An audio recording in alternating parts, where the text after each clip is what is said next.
Embroidery design life time creation में आपका स्वागत है। मेरा नाम है हरेश वार्दविया। आज हमारा चैप्टर नंबर 17 रहेगा। आपके सामने जो ऑब्जेक्ट दिखा रहा है वो किस तरह बनाया जाता है, उसके लिए कौन से टूल्स का यूज़ होता है, उसकी जानकारी मैं आज आप देने वाला हूँ। इस टाइप का टूल्स ज़्यादातर कोडिंग और लेस की डिजाइनों में यूज़ होता है। तो ये टूल्स ऑब्जेक्ट बनाने के लिए हमारे विलकॉम के प्रोग्राम में ऑफसेट ऑब्जेक्ट नाम का जो टूल्स होता है उसका यूज़ किया जाता है। तो ये सब किस तरह यूज़ किया जाता है उसका मैं आज पूरा वीडियो बनाया हुआ है, तो ध्यान से पूरा वीडियो जरूर देखिएगा। अगर आप डिज़ाइन का सीख रहे हो तो ये कोडिंग और चैन की डिज़ाइन में ज़्यादा यूज़ होता है, तो ध्यान से पूरा वीडियो देखिएगा। और कुछ समझ में नहीं आता है तो नीचे कमेंट बॉक्स में लिख के ज़रूर बताइएगा, मैं उसका सामने से जवाब दूंगा। और मेरा वीडियो पसंद आता है तो मेरे वीडियो को लाइक करिए और अपने ग्रुप में ज़्यादा से ज़्यादा शेयर करिए। और अभी तक आपने हमारा चैनल को सब्सक्राइब नहीं किया हुआ है तो सबसे पहले मेरे चैनल को सब्सक्राइब कर दीजिए, क्योंकि आने वाले इस तरह के नए वीडियो में आपको सबसे पहले आपको जानकारी मिले। ठीक है, तो शुरू करते हैं। हम इस टाइप का टूल्स किस बनाते हैं।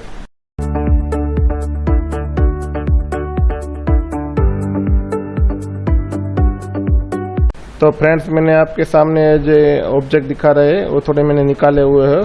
तो किस तरह ये ऑब्जेक्ट बनाए जाते हैं और कोडिंग के डिजाइन में किस तरह इसका यूज़ किया जाता है और बेहतरीन तरीके से हम किससे बना सकते हो, तो इसके लिए मैं आपको समझाने वाला हूँ। तो शुरू करते हैं। ये किस तरह बनाया जाता है। जैसे हम मान लीजिए कोई भी एक कोडिंग के डिजाइन में एक रन का पत्ती ऐसे ड्रॉ करते हैं, इस तरह कोई भी। ये मैंने ड्रॉ कर दिया हुआ है। ठीक है, तो इसके अंदर मैं देखो सेम डिस्टेंस में अंदर की या बाहर की साइड लाइन चाहिए, तो किस तरह बनाया जाता है। तो हम सबसे पहले हमको ऑब्जेक्ट सिलेक्ट करना पड़ेगा और ये वाले जो टूल्स है ऑफसेट ऑब्जेक्ट उसमें जाने का है। तो ये टूल्स किस तरह काम करता है। तो ये फिक्स ऑब्जेक्ट, यानी हमको यहाँ पे अगर ऑब्जेक्ट के अंदर लाइन ड्रॉ करना है तो कितने गैपिंग में लाइन ड्रॉ करना है, तो यहाँ पे हमको लिखना है। ठीक है, हमको -1 की गैपिंग में ड्रॉ करना है, तो यहाँ पे अंदर की साइड करना है तो -1 रहेगा। और ऑफसेट काउंट यानी कितना लाइन ड्रॉ करना है वो हमको यहाँ पे काउंट लिखना है। अगर आप यहाँ पे काउंट ज़्यादा लिखते हो तो अपने आप वो उसमें जितने काउंट समाते हैं उतना ही वो लेगा। ठीक है, तो मैं यहाँ पे हमको यहाँ पे रन लेंगे। ठीक है, और यहाँ पे ओके दीजिएगा। तो देखो इस तरह कोडिंग की डिजाइन में बना जाता है। ठीक है, तो अंदर लाइन बन दिया हुआ है। ठीक है, वो इसी तरह हमको अगर बाहर के बाजू में लाइन चाहिए तो अल्टर आई वो उसका शॉर्टकट की है। अगर यहाँ पे आप प्लस करोगे +1 और बाहर की बाजू हम 8 लाइन चाहिए और यहाँ पे ये वाला टूल्स करोगे कॉर्नर वाला तो ओके दीजिएगा, तो ये बाहर की लाइन ड्रॉ होगा। ठीक है, तो इस टाइप का ऑब्जेक्ट बनाने के लिए पहले आपको थोड़ा सेटिंग में आपको करवा देता हूँ किस तरह सेटिंग करना पड़ता है। तो ये रन के अंदर जाना है, वहाँ पे राइट क्लिक करके अपना यहाँ पे जाओगे तो प्रॉपर्टी वाला टूल्स खुलेगा। तो यहाँ पे आपको अगर कोडिंग का डिजाइन बनाना है तो 2 वाला यहाँ पे लेंथ रखना है और वेरिएबल आपको 1.5 से लेके 1.80 तक लोग रखते हैं, तो हम यहाँ पे 1.80 का लेंथ रखेंगे और लेंथ में यहाँ पे 2 रखेंगे, वेरिएबल में 1.80 रहेगा और सेव करना होता है और यहाँ पे ऑल ऑब्जेक्ट करना पड़ता है। ठीक है, और अगर आप चेन की डिजाइन के लिए टूल्स का यूज़ करना चाहते हो तो चेन की डिजाइन में ज़्यादातर लोग 2.5 से लेके 3.5 का यहाँ पे रन लेंथ रखते हैं, तो इस हिसाब से हमको यहाँ पे उसका पहले सेटिंग कर देना होता है। और वेरिएबल में हम 2.5 का हम रख सकते हैं चैन की डिजाइनों में, तो उस हिसाब से पहले हमको रन का सेटिंग करना होता है। ठीक है, अभी मैंने यहाँ पे थोड़े बहुत ऑब्जेक्ट लिया हुआ है, तो किस तरह बनाया हुआ है मैंने आपको समझाता हूँ। जैसे मैंने ये ऑब्जेक्ट बनाया हुआ है। ठीक है, तो ये वाले ऑब्जेक्ट मैंने बनाया हुआ है, तो इसका अल्टर आया वो मैं करूँगा। तो यहाँ पे अगर अंदर की साइड मेरे को इस टाइप का चाहिए तो यहाँ पे मैं -1 करूँगा और यहाँ पे मेरे को ऊपर वाला जो राउंड कॉर्नर है वो बनाने वाला हूँ।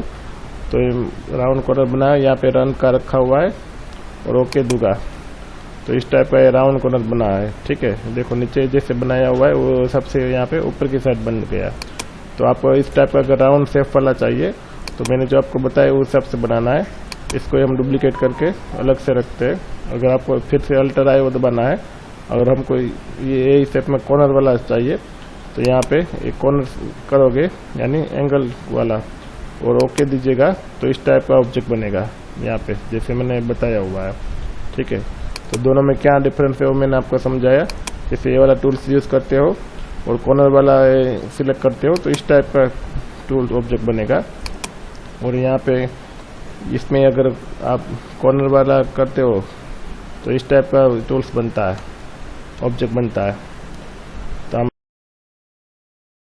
अगर हमको बाहर की साइड शेप चाहिए तो किस तरह शेप पे डिफरेंट होता है मैं आपको समझाने वाला हूँ। जैसे कंट्रोल डी करके मैंने ये वाला शेप लिया हुआ है, तो ये शेप यहाँ पे जाएगी और अल्टर आई वो करेंगे तो यहाँ पे हम स्क्वायर काउंट वाला जो है उसका यूज़ करने वाले। तो यहाँ पे हम +1 रखेंगे और 8 काउंट रखेंगे और स्क्वायर काउंट कॉर्नर रखेंगे हम यहाँ पे और रन यहाँ पे रखेंगे और 1 दबाता हूँ तो देखो बाहर की साइड 8 काउंट हुए। तो इस तरह स्क्वायर कॉर्नर वाला जो शेप बनता है। तो यही टूल्स अगर हम यहाँ से साइड में लेते हैं और अल्टर आई दबाते हैं और यहाँ पे +1 रखते हैं, 8 काउंट रखते हैं और हम यहाँ पे राउंड कॉर्नर वाला टूल्स यूज़ करते हैं और ओके दबाते हैं तो इस टाइप का शेप आता है। तो दोनों में क्या डिफरेंट है वो मैंने आपको समझाया हुआ है। ठीक है, अभी ज़्यादातर कोडिंग और चैन के अंदर ये पत्ती किस तरह बनाया जाता है वो मैं आपको समझाने वाला हूँ। तो कंट्रोल डी करके मैंने पत्ती यहाँ पे साइड में लिया हुआ। ठीक है, अगर हम यहाँ पे अल्टर आए वो करेंगे तो यहाँ पे ज़्यादातर कॉर्नर शेप का यूज़ होता है अंदर की साइड। तो यहाँ पे -1 रखेंगे और 8 रखेंगे और यहाँ पे इस टूल का यूज़ करेंगे स्क्वायर कॉर्नर वाला और ओके देंगे तो इस तरह हम पत्ती बनाया जाता हुआ है। तो कोडिंग की डिजाइनों में इस टाइप का पत्ती जब बनाते हैं तो उसका पंचिंग अंदर की साइड करते हैं। ठीक है, तो इसके अंदर की साइड बनाने के लिए यहाँ पे हमको रन ड्रॉ करना है। यहाँ से ऐसे रन ड्रॉ करके इसका कलर चेंज कर देते हैं। फिर यहाँ पे H दबा के यहाँ पे हमको ये पॉइंट रखना हुआ रखते हैं। ठीक है, तो पहले अंदर की साइड मशीन बनने जाएगा तो कंट्रोल X भी देते हैं, फिर कंट्रोल X भी करके बाहर हम आने वाला है। तो यहाँ पे देखो इसका स्टार्ट एंड पॉइंट अलग हो जाता है। तो इसका यहाँ पे इस तरह सेटिंग करना होता है। तो यहाँ पे स्टार्ट एंड पॉइंट कर लेते हैं और X भी देते हैं, या फिर डायरेक्ट हमको यहाँ पे स्टार्ट एंड पॉइंट लाना है तो ऑब्जेक्ट सिलेक्ट करके Shift N दबाना है और यहाँ पे हमको पॉइंट रखना है तो हमारा स्टार्ट एंड पॉइंट यहाँ पे आ जाता है। फिर से मैं आपको समझाता हूँ, ये ऑब्जेक्ट सिलेक्ट करना है और Shift N दबाना है और यहाँ पे क्लिक करना है तो आपका जो स्टार्ट एंड पॉइंट है वो इधर आ जाता है। ठीक है, तो ये थोड़ा शॉर्टकट मैंने आपको समझाया हुआ है, या फिर आप इस तरह भी ले सकते हो, दोनों में कोई डिफरेंस नहीं है। और X भी और इसको भी X भी दिया। ठीक है, देखो तो हमारा पंचिंग इस तरह का होने वाला है। ये अंदर की साइड मशीन बनने के लिए गया, फिर इसे राउंड घुमा तो अंदर की साइड इस तरह सेम राउंड घूमना चाहिए। ठीक है, तो फ्रेंड्स हमारा मशीन अगर इस तरह चल रहा है और बाहर का अगर इस तरह घूम रहा है, अलग दिशा में घूम रहा है, तो इसका हमको अलग करना है। तो उसको सिलेक्ट करके अल्टर GR दबाना है तो ये रिवर्स हो जाएगा, यानी सभी ऑब्जेक्ट इस एक ही लाइन में घूमेंगे। ठीक है, तो इस तरह हमारा पत्ती ड्रॉ किया जाता है। यही पत्ती को हम दूसरी तरीके से बनाते हैं। कंट्रोल D करके हम साइड में लिया हुआ है और अल्टर I वो ऑब्जेक्ट का यूज़ करेंगे और यहाँ पे लिखा है यूज़ स्पायरल। ठीक है, अगर ये टूल्स हम उसको ऑन रखते हैं और ओके देते हैं तो देखो ये इसमें क्या था, ये सब ऑब्जेक्ट अलग अलग हो रहे थे। ठीक है, तो यहाँ पे क्या हुआ है, एक ही ऑब्जेक्ट में सब एक साथ में बन गया है। ठीक है, तो अगर आप इस तरह का यूज़ करना चाहते हैं अल्टर आई वो करके तो यूज़ स्पायरल को इस तरह यूज़ जलेबी जैसा यानी हो जाता है। तो इस तरह बनाया जाता है। तो इसको अगर हमको प्रिंटिंग करना है तो उसका आसान है, इसको सिलेक्ट करके यहाँ पे एक रन हम एक्स्ट्रा ड्रॉ कर देंगे। ठीक है, तो इसके यहाँ पे कंट्रोल X भी दिया, फिर अंदर की साइड हमको यहाँ पे बनाना है ऑब्जेक्ट, तो बनते बाहर आएगा। फिर हमको एक X भी देना है तो ये ऑब्जेक्ट आ चुका है। इससे हमारा ये ऑब्जेक्ट इस तरह घूम रहा है। ठीक है, फिर कंट्रोल X भी, तो हमारा एक ऑब्जेक्ट ऐसे घुमा है तो ये रिवर्स देंगे तो अल्टर GR। ठीक है, तो एक ही दिशा में सभी एक ही दिशा में घूमेगा। तो अभी मैं आपको अल्टर डुप्लीकेट करते हैं ये वाले टूल्स को। ठीक है, और अल्टर आई वो करेंगे तो अभी हम रिप्लेस ओरिजिनल, तो ये टूल्स किस तरह काम करता है उसका समझाने वाला हूँ। तो यहाँ पे देखो हमारा जो ये वाला जो टूल्स ऑब्जेक्ट है वो ओरिजिनल है, ठीक है। उसका हम कलर चेंज कर देते हैं। अगर मैं अल्टर आयो करूँगा और यहाँ पे रिप्लेस ऑब्जेक्ट ओरिजिनल करूँगा तो ये जो बाहर का हमारा जो ओरिजिनल ऑब्जेक्ट है वो गायब हो जाएगा। तो इसके अंदर का हम बनेंगे, देखो तो देखो ये गायब हो गया। तो आपको समझ में नहीं आया तो फिर से मैं कंट्रोल जेड करता हूँ और ये वाले ऑब्जेक्ट को हम डुप्लीकेट करते हैं और उसका कलर हम चेंज कर देते हैं, ठीक है। फिर अल्टर आयो करूँगा, अगर ये वाला यूज़ करते हैं, ओके। तो देखो फ्रेंड्स हमारा जो ओरिजिनल टूल था यहाँ पे जो ब्लू कलर वाला था वो निकल गया हुआ है। ये तो आपको समझ में आया इसलिए हमने ये वाला रेड रखा हुआ है, ठीक है। तो ओरिजिनल जो हमारा ऑब्जेक्ट है वो गायब हो जाता है, उसके अंदर इस तरह लाइन ड्रॉ हो जाता है, ठीक है। फिर से मैं कंट्रोल जेड करता हूँ। अगर इसे आपको समझ में आता है तो इससे मैं करता हूँ, जैसे अल्टर आई ओ रिप्लेस ओरिजिनल, ओके। तो देखो यहाँ जो बाहर का हमारा जो था वो निकल गया है, उसके अंदर ही हमारा ड्रॉ हो चुका है। फिर अल्टर आई ओ अगर हम दोनों साथ में रखते हैं यहाँ पे तो हमारा ये जलेबी जैसा आइकॉन बन जाएगा यहाँ पे अंदर राउंड राउंड, और बाहर का जो ओरिजिनल है वो निकल जाएगा, ठीक है। कंट्रोल जेड मैंने किया हुआ है। फिर से अल्टर आई ओ का यूज़ करेंगे। अगर हमको यहाँ पे अंदर वाली शेप में मान लीजिए रन वाला टूल्स नहीं चाहिए, अगर हमको कोई भी बैकमैन चाहिए और ओके करेंगे, अगर एक ही लाइन हमको रखना है तो इस तरह हम इसे रख सकते हैं। फिर अल्टर आई ओ करेंगे। अगर हमको यहाँ पे स्टेम रखना है तो यहाँ पे इसे स्टेम रख सकते हैं। फिर से अल्टर आई ओ किया। अगर यहाँ पे हमको फिर यहाँ पे मान लीजिए रन रखना है तो इसे रन करोगे तो ये रन बन जाएगा, ठीक है। तो अल्टर आई ओ करेंगे, यानी 2 रन करना है अंदर की साइड, तो इसे रन बन जाता है। तो इस तरह हम ये सब ऑब्जेक्ट का यूज़ कर सकते हैं। तो दूसरी मैं आपको थोड़ी जानकारी दे देता हूँ। कई डिजाइनर अगर ये वाला टूल्स बनाते हैं तो यहाँ पे देखो इस तरह मैंने पट्टी तो बना लिया, ठीक है। और यहाँ पे क्लिक करता हूँ तो ये वाले में अगर मैं यहाँ पे अल्टर आई ओ करने जाऊँगा तो वो टूल्स काम करेगा ही नहीं, क्यों?